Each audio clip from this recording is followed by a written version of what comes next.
So, your neighbor has a really nice TV in his living room, all right? And you don't have as nice of a TV in your living room. You know what you need to do? You need to kick down his front door, go inside his living room, rip his TV off the wall, and take it with you. Steal that TV. That's a good idea, isn't it? Obviously, it's a good idea because you don't have as nice of a TV. Um, Now, you wouldn't really do that. That's crazy. However, there are some people who would, who do that. Isn't that weird? You don't do that, but other people do. Why is that? In fact, have you ever asked yourself why you don't do that? Like, have you actually asked yourself why you don't do that? I know it's obvious. I know. There are a bunch of reasons why you wouldn't do that. It's obvious to you, but obviously, it's not obvious to those people that do it. There's a bunch of reasons. Like, well, the guy would be mad. He might have a shotgun. He might shoot you. Might call the cops. You might get arrested. You might go to prison. Your family and friends might look down on you.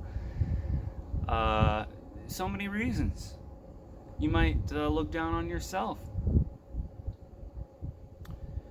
And those are the reasons. It's not because, oh, like you have money and you can go buy a TV, and TVs are actually pretty cheap. No, that doesn't make sense. I mean, if you steal it, it's free. So that's not a reason. That's you're pretending that everyone is exactly the same. Everyone thinks the same way, but they obviously don't. Since there are people that go and kick down Steve's front door and steal his TV.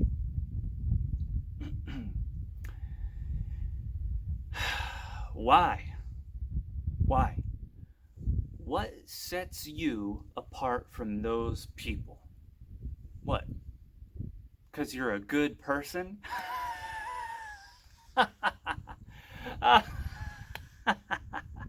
Yeah.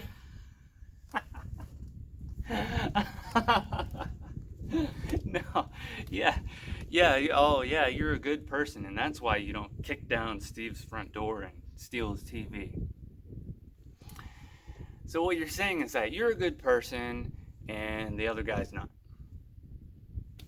What does that even mean? What are you even talking about? When you're talking about ethics, what are you even talking about? Or goodness, morality? What does that even mean? Um,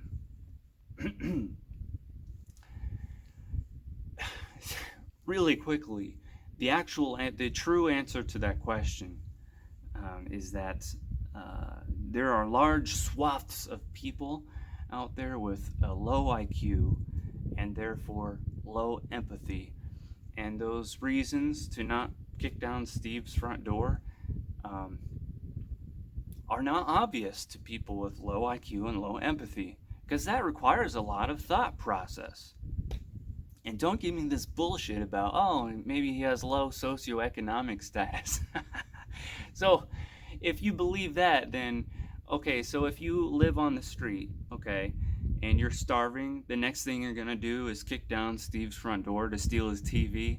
Yeah. No. Um, Look, this has nothing to do with IQ. It's it does have to do with IQ, because it is your responsibility as a high IQ, high empathy person, relatively speaking. It's your responsibility to engage with reality and to understand the world around you and how it actually is, and and don't just bury your head in the sand and hope that the government will save you. um,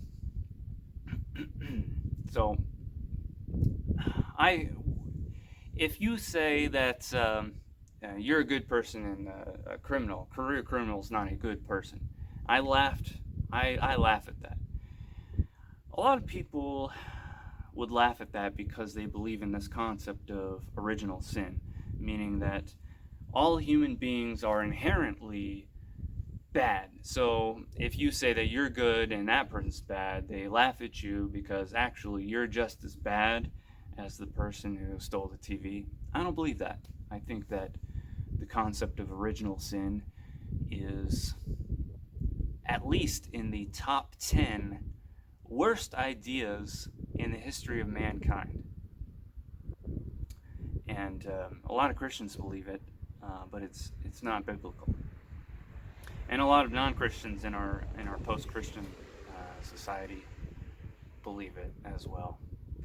Sadly. No, I laugh because I believe the opposite. I believe that all humans are inherently good. And what I mean by that is that it is literally impossible for a human being, or really any other living creature on this planet, to do something and not have some kind of good intention. It's impossible. Try it. I challenge you to do a single thing that is not linked with any good intention whatsoever. And a lot of people hear that and they get confused. They say, well, stealing someone's TV, that's not a good intention. That's selfishness. Well, it's good for someone. People always get when you talk about ethics, people always mix up what one would do normally in a normal situation and what is moral or what is good. People always get those things mixed up. They couldn't be any further from the truth. Okay. Yes, it is selfish, and the deed itself, the theft, is a bad deed. However, the basis of that bad deed, it was the good intention. Yeah, you can call it selfishness, but there's no way that you could construe that as being a negative thing. It helps the person greatly. They don't have a nice TV. They have good intention. Everyone's got good intention. The bad deeds come in because they take advantage. The evil always takes advantage of the inherently good human nature.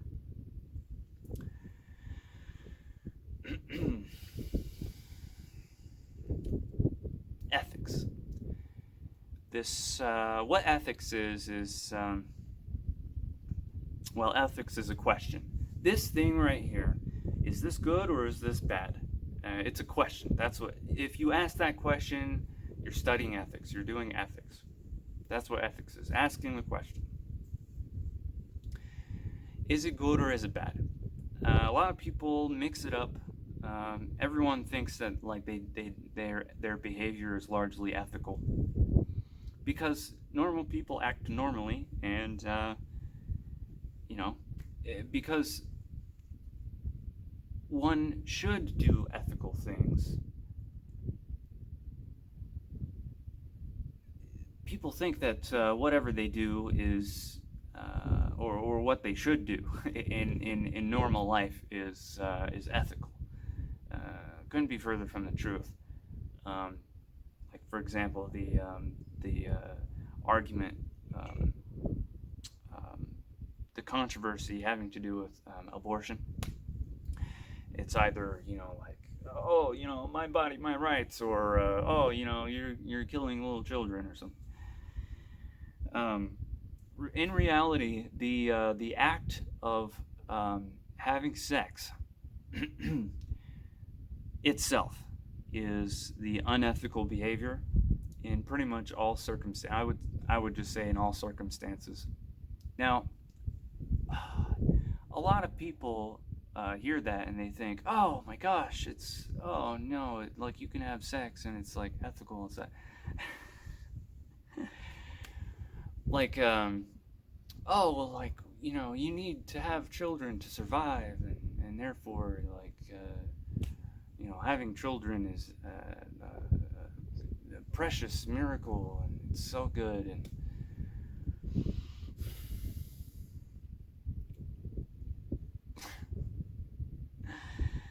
well, our world is screwed up, and and we don't have the option. Okay, saying that surviving, an act of survival, killing an animal to eat it because you have to, in this normal, it's a normal thing in this world, but it's unethical. And saying that this thing is just normal and ethical is Stockholm syndrome. You're a good person inherently, but you exist in a reality which pretty much makes ethics irrelevant, completely irrelevant. A lot of people think that ethics is like it's like not real. It's like a construct or some BS. But as someone who's studied metaphysics and ethics, I'm a monist, and therefore I view ethics as something that exists objectively. Yes, it exists objectively. However, in our lives, it is completely irrelevant. Yes, it exists, but it is completely irrelevant. Yeah, there are a lot of different ways to view ethics, like utilitarian, like, oh man, if it's like good for everyone, fairy tale stuff like that. No. Complete BS. I don't even care. I'm not even trying to prove anything. Like I just know that I'm right. I don't even care to engage with idiots. It doesn't matter anyway. It really doesn't matter. Now let's say a different situation other than kicking down Steve's front door to steal his TV. Okay, let's say there's a low IQ, low empathy person that's gonna kick down a front door and steal a TV. But instead of it being Steve's house, it's a dark alleyway. And instead of kicking down the door, it's you. Because you're in the dark alleyway. All right? So it's you and the crazy guy in the dark alleyway at night. And so you're in that situation. You find yourself in this situation. Okay?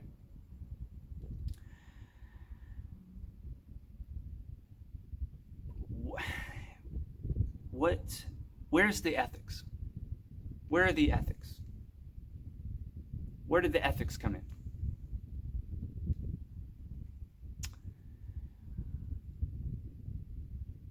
It is your responsibility as the high IQ, high empathy person to have 100% control over that situation. 100% power and supremacy over the situation, because one of you is going to have more power than the other. That is guaranteed.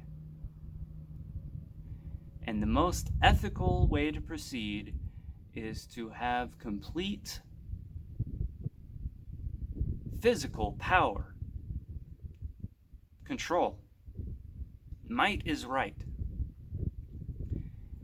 And if you're someone who's high IQ and high empathy, and you're someone who wouldn't bust down Steve's front door, you have more responsibility than anyone else to have complete control, complete, ultimate power over everything.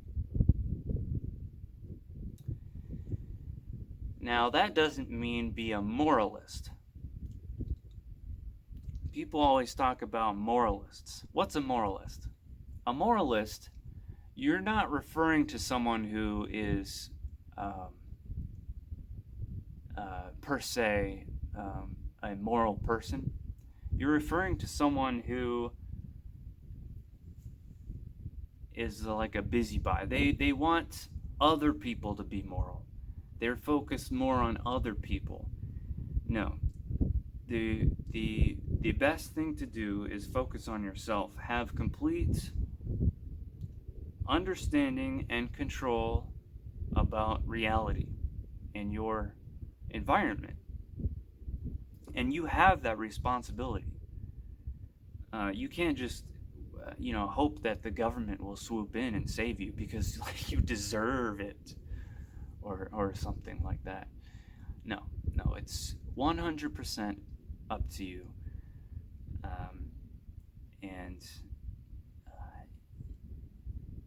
you do not have any options to play around with all these nerdy philosophical ideas if you don't have complete understanding and complete control and power.